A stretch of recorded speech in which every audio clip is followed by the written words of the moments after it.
लौ आज फेरि यो बाटो छेउमा बेल चाहिँ कसले खसाएर गएछ क्या अब नखाए पनि हुँदैन तर के बनाएर खाने होला मेरो मम्मीलाई पो सोध्नु पर्यो मम्मी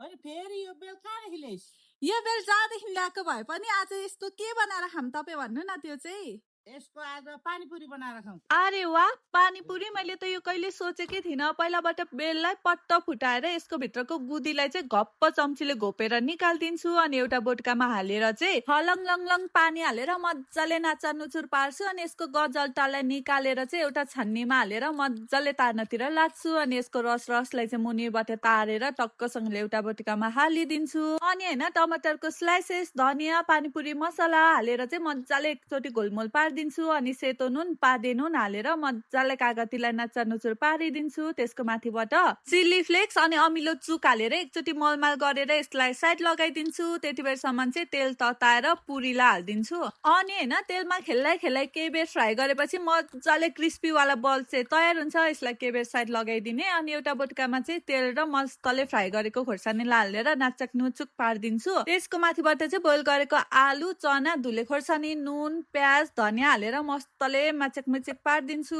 अनि फ्राई गरेको बदामलाई पनि हालेर मजाले एकचोटि मलेपछि चाहिँ हाम्रो दामी किमा चाहिँ तयार भइसकेको थियो यसलाई के बेर साइड लगाइदिएर चाहिँ पानीपुरीको झोललाई एउटा बोटकामा हालेर सिधै लगेर एउटा प्लेटमा राखिदिन्छु अनि एउटा पुरीलाई चाहिँ ठोकठाक पारेर एकपट्टिबाट खुल्ला बनाएर चाहिँ त्यसको भित्र अघिको किमालाई मजाले फिल गरिदिन्छु अनि सिधै लगेर टक्कसँगले प्लेटमा राखिसकेपछि चाहिँ मम्मीलाई खान दिएको बब्बाले मिठो लाग्यो अरे अनि मैले पनि इन्जोय गर्दै खाएँ अति नै बब्बाले मिठो भएको थियो